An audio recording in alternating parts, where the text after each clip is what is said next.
All right, so we're going to talk about when we're going out and taking photographs.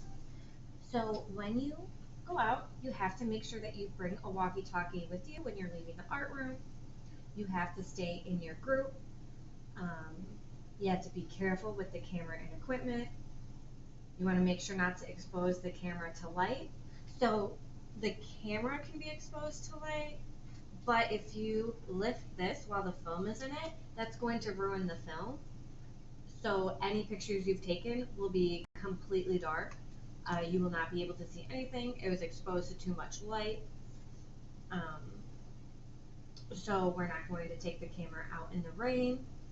And if you're taking pictures of people, you have to have a signed model release form saying that it's okay that they're okay with their picture being taken. Okay, so when we go out, so let's just talk about misusing and mistreating the materials. So doing any of the following might not only affect your projects, but other students in the class. The equipment and materials we use can be very sensitive. If you're not sure what to do, ask the other members in your group and then ask me before trying to fix or change anything. So if you're not using the camera properly or as instructed, that's an example of misusing or mistreating the materials. So we want to make sure that we're using them and following all the rules. We want to make sure that we're focusing when using the camera, chemicals, and equipment. They are expensive. If anything is broken or misused, you are responsible for replacing it. So opening up the camera when the film is out of the canister. So that would ruin your film. Other students who took pictures on that film, you want to be very careful with it. Make sure that you wear your camera strap at all times.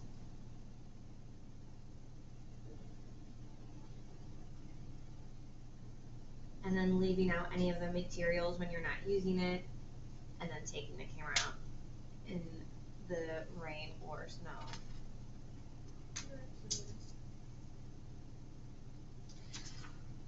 Alright, so when you go to take pictures, you are going to bring your workbook that has your photograph log in it. That way you can record the settings. This will help, so if you have any issues while you're taking pictures, we can go back and look and say, oh, like, that's why certain things are out of focus or certain things are darker because of maybe the aperture shutter speed, maybe the focus wasn't accurate. So this will just help us to be able to see how we can fix it for the next photographs, or like what went wrong. When you're taking pictures, inside some of the cameras, I don't know if you can see it, inside some of the cameras right in here, there is a light. It looks like this. This shows you your exposure. So right here, it's overexposed. So there's too much. So we're going to need to change the settings. Okay, now it's getting really close.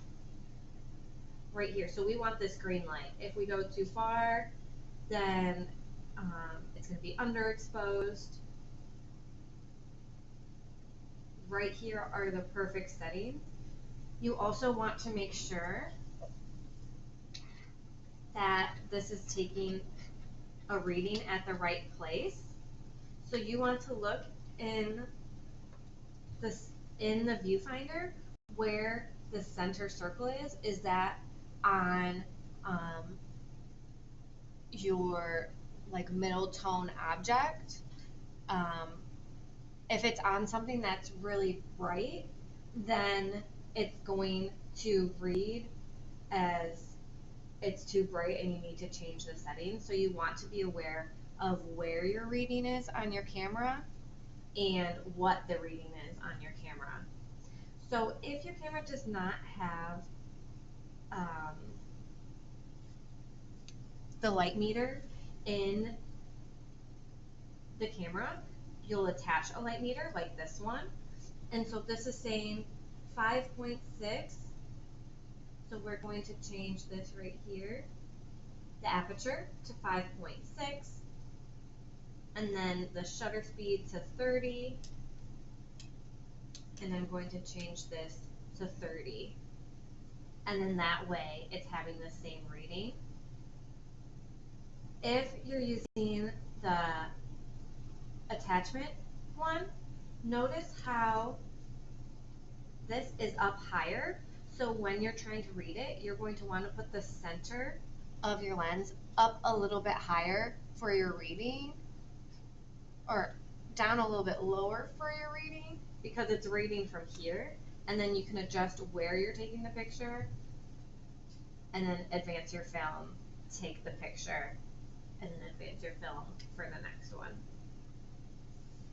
You also want to make sure that, so we were using 400 ISO, it said on our film that we took out of here.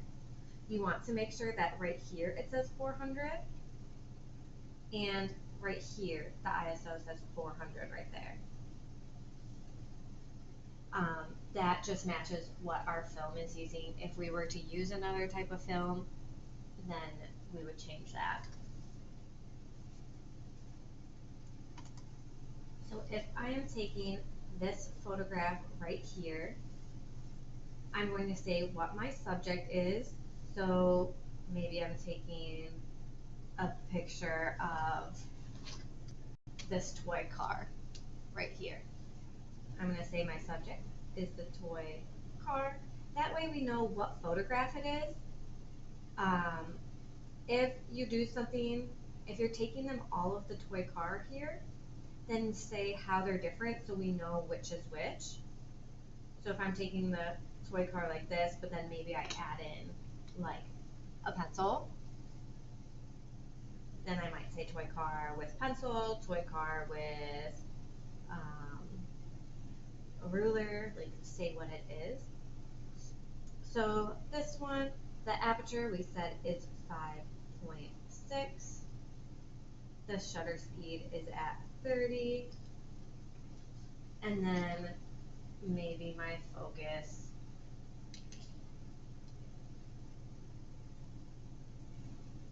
is at 2 meters. So notice at the end here, one says feet and one says meters.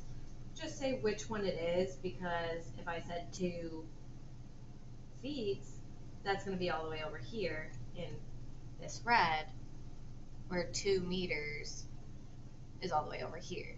So the focuses are going to be different. All right. And then we also want to double check. So after I've taken all my pictures, was my camera open while the film was loading or loaded? Nope. So I can go ahead and check that. When I'm done and returning it, did I check to make sure that it works as it did when I received it? Yep, it is still working the same. And then I checked it back in, so I know that it's not sitting out on a counter somewhere. So right now, I still have it right now, so I wouldn't fill that out. I wouldn't check this until it has been checked back in. Another thing to be aware of is never force the film advance lever to move. If it's not moving, it's probably ready to take a picture, or the film is all the way done. If you force it to move, it will break and you'll have to be able to fix it. Sometimes you just have to take the film out and advance the lever and it's fixed, but it might be something where the camera might need to be opened up, or it might need to be replaced. So we really want to be careful with the film advance lever. All right, so I can't wait to see what pictures you take. If you have any other questions, please let me know.